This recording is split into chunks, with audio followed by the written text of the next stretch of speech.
What's going on, everyone? Welcome to yet another issue of Tommy Reads X-Men. Today, we are going to be talking about X-Men number 6, written in July 1964 by Stan the Man Lee, with artwork by Jack the King Kirby.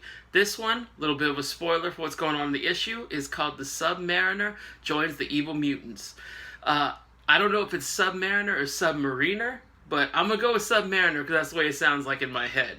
But yeah, we are joined by our first guest appearance from someone in the 616, and that is Namor, the Submariner. Let's kick it right off. Page 1, panel 1.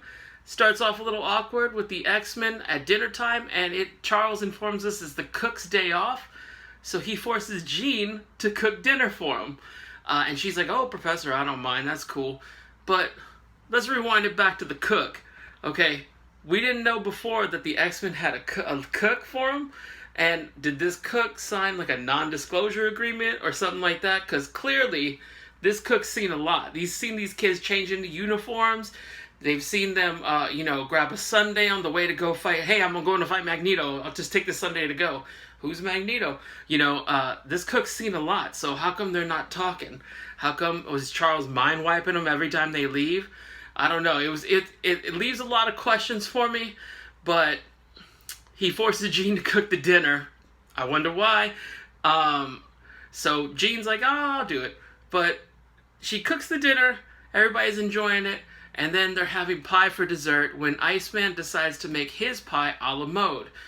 Does he go to the kitchen, find the cook's secret stash of ice cream? No, he does not. He just and uses his power to make the pie a la mode. Now, my cooking skills are limited, but I know that's not how ice cream works. I don't know if he's adding sugar into his veins or what, or I don't know how he's making this a la mode other than just putting shaved ice on top of pie. And he offers it to the rest of the X-Men, and, surprisingly, they're like, "Oh, I'm good. No, I'm good." Why would you want, shaved ice on top of your pie that comes from Bobby's body? That's one weird thing.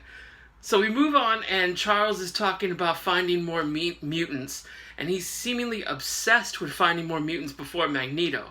Magneto, likewise, is trying to find more mutants, and it seems to be like a one-upsmanship that they're trying to do with, I mentioned this in the last video, that with the X-Men and the Brotherhood kind of as chess pieces to their little game of one-on-one. Now, Magneto hooks on a machine the same way Charles is doing around the same time. They don't call it Cerebro yet because we haven't really had a Cerebro yet. So Magneto puts on a little machine, a Cerebro-like machine, and turns himself into what they called a magnetic ghost. So he's like this magnetic spirit that's floating all over the world, and suddenly he goes somehow into the water as a ghost and locates Prince Namor. And he realizes that he's a mutant. Now, Charles is there, off to the side, literally, he's a ghost, but he's literally hiding behind a rock or something like, they talking about Magneto? And Namor and Magneto start to have a conversation. Charles realizes he's a mutant too, and that Magneto started to make a proposition to come join the Brotherhood and help him fight. Now, this wasn't addressed, but in the first issue, Charles referred to himself as the first mutant. And clearly he's wrong, because Namor's way older than him. And he decides to go and stop them. But Magneto tells him, "Meet me at my lair." Now, Namor lives underwater, can swim underwater, do everything underwater, but for some reason decides to take a submarine to Magneto's lair. He gets into a submarine that I guess they just had lying around in Atlantis and takes it there. And he gets there. The first thing he tells Magneto was, "Your directions were really hard to follow." Now, I could just imagine he's looking at his MapQuest that Magneto sent him the link to. Magneto, maybe he invented MapQuest. We don't know. We haven't addressed that yet. Google Maps, whatever. If you don't know what MapQuest is, kids, go ahead and, I guess, Google it and look it up.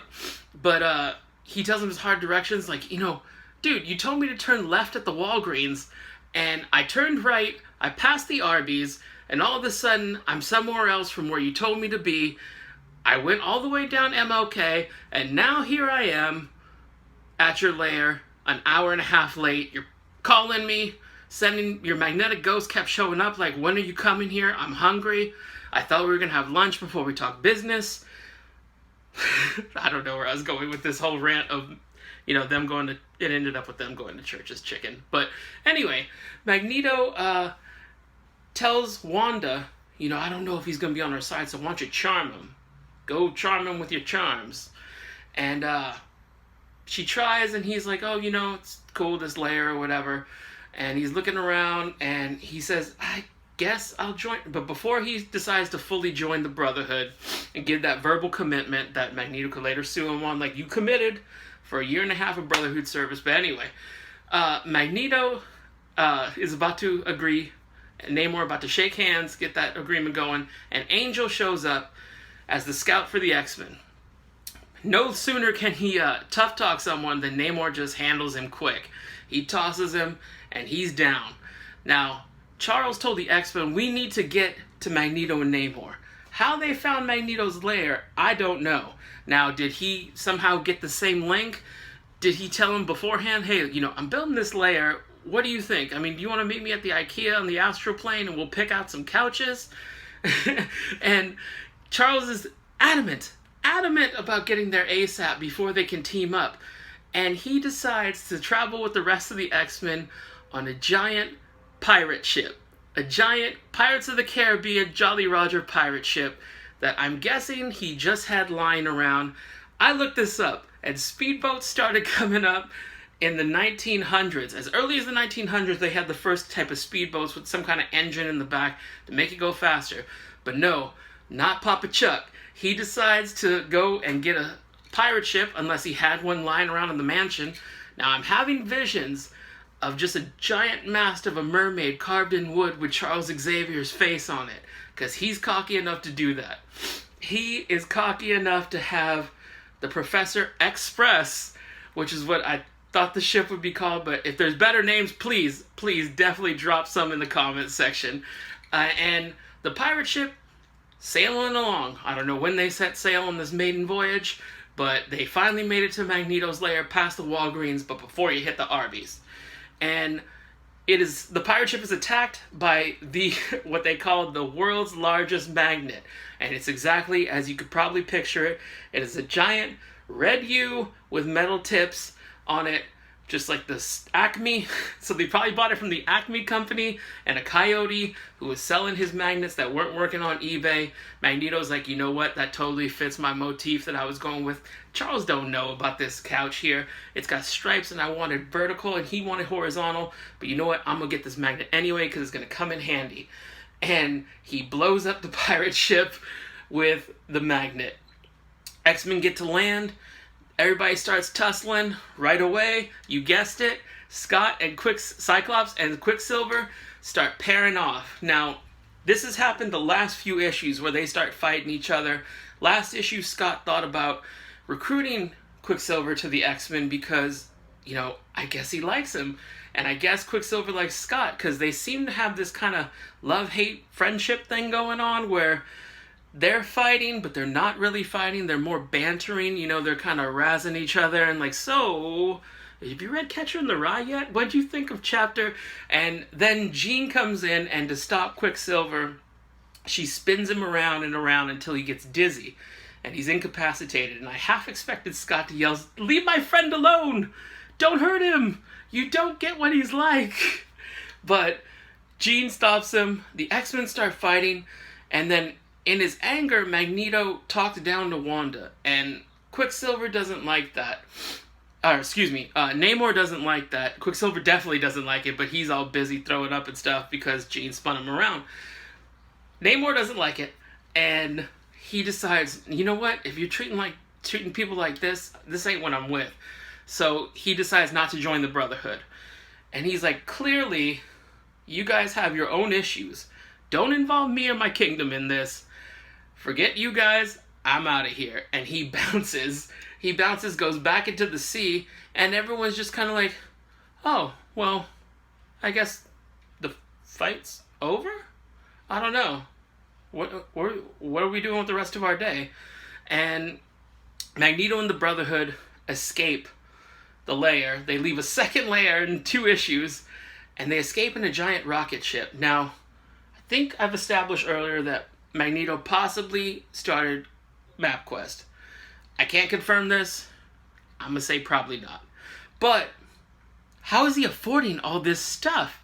He has rocket ships, he has layers, he has a magnetic car, he has machines that can turn himself into a magnetic ghost that he seemingly can leave anywhere and just rebuild on a whim, I guess from spare metal, because he's magnetic, which makes sense. And I'm realizing this as I'm saying it.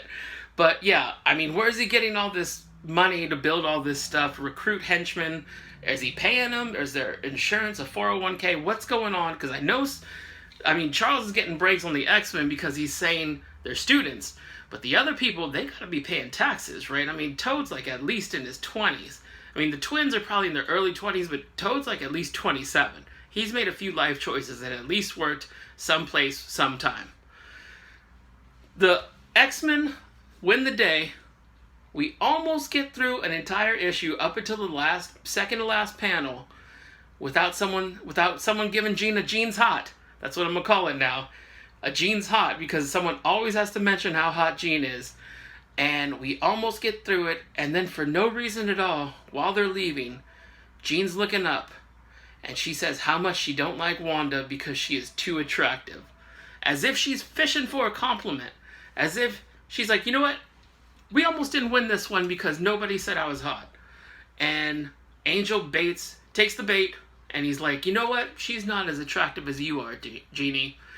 And that somehow makes it all better. And that's the last panel we see.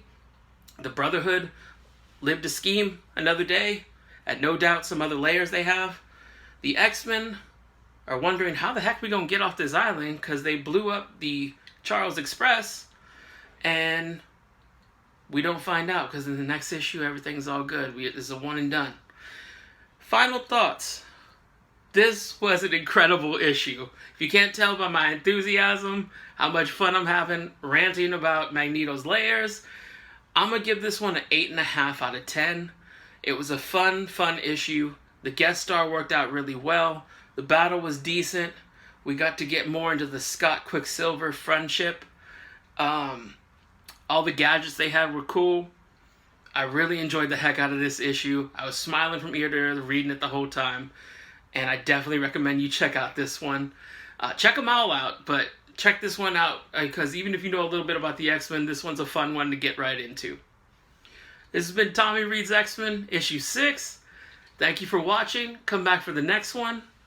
We're having a good time here. I'm out. Later.